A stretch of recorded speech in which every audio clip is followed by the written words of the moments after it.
क्या आप जानते हैं कि एक ऐसी महिला वैज्ञानिक थी जिन्होंने विज्ञान के इतिहास में पहली बार 2 अलग-अलग क्षेत्रों, भौतिकी और रसायन विज्ञान में नोबेल पुरस्कार जीता?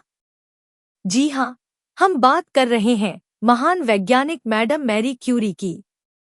आज इस वीडियो में हम उनकी प्रेरणादायक यात्रा, उनके संघर्षों और उनकी अभूतपूर्व खोजों के बारे में विस्तार से जानेंगे। मैरी क्यूरी का जन्म 7 नवंबर 1867 को पोलैंड के वारसो में हुआ था। उनका नाम था मारिया सलोमिया स्कोलोडोव्स्का। उनके माता-पिता शिक्षक थे, इसलिए घर में शिक्षा का माहौल था। उन दिनों वारसो में महिलाओं को उच्च शिक्षा प्राप्त करने की अनुमति नहीं थी, लेकिन मैरी ने हार नहीं मानी। उन्होंने अपनी बहन ब्रोनिस्लावा की पढ़ाई में मदद करने के लिए एक गवर्नेंस के रूप में काम किया और फिर 24 साल की उम्र में वह अपने सपनों को पूरा करने के लिए पेरिस चली गईं। पेरिस में उन्होंने प्रसिद्ध सोरबोन विश्वविद्यालय में भौतिकी और गणित का अध्ययन किया। गरीबी के बावजूद वह रात दिन पढ़ती रहीं और अपनी कक्षा में शीर्ष स्थान प्राप्त किया। 1894 में मारिया की मुलाकात एक फ्रांसीसी वैज्ञानिक पियरे क्यूरी से हुई। विज्ञान के प्रति दोनों का जुनून एक जैसा था और 1 साल बाद उन्होंने शादी कर ली। अब मारिया बन गई मैरी क्यूरी। इस वैज्ञानिक जोड़े ने एक पुरानी और खराब प्रयोगशाला में भारी मुश्किलों के बीच अपना शोध शुरू किया। उनकी सबसे महत्वपूर्ण खोज की प्रेरणा हेनरी बेकरेल के रेडियोएक्टिविटी के काम से मिली। मैरी क्यूरी ने पाया कि यूरेनियम से निकलने वाली किरणें, जिन्हें उन्होंने रेडियोएक्टिविटी नाम दिया, यूरेनियम खनिज पिचब्लेंड में अधिक शक्तिशाली थी। उन्होंने तर्क दिया कि पिचब्लेंड में यूरेनियम के अलावा कोई और अज्ञात तत्व मौजूद है। कई वर्षों की कड़ी मेहनत, हजारों किलोग्राम पिचब्लेंड पर काम करने के बाद 1898 में क्यूरी दंपति ने 2 नए तत्व खोजे।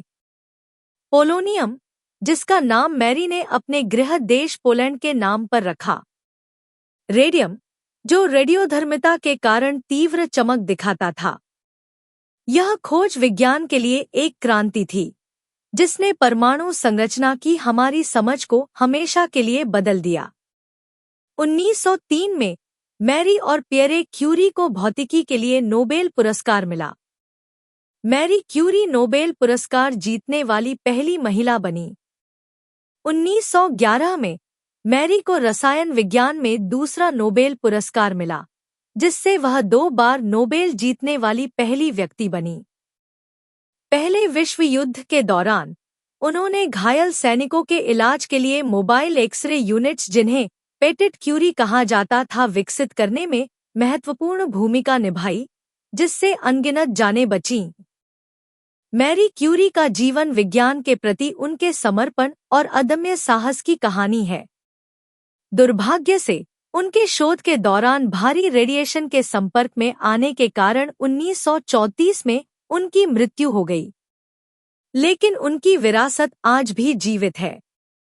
उनके द्वारा स्थापित क्यूरी संस्थान आज भी कैंसर के उपचार और रेडियोधर्मिता पर महत्वपूर्ण शोध कर रहा है। मैरी क्यूरी ने न केवल विज्ञान की दिशा बदली, बल्कि दुनिया भर की महिलाओं के लिए एक महान प्रेरणा बनी। आपको मैडम क्यूरी की कौन सी बात सबसे ज्यादा प्रेरणा देती है? हमें कमेंट में बताएं। वीडियो को लाइक और शेयर करें और ऐसे ही ज्ञानवर्धक वीडियो के लिए हमारे चैनल को सब्सक्राइब करें। धन्यवाद।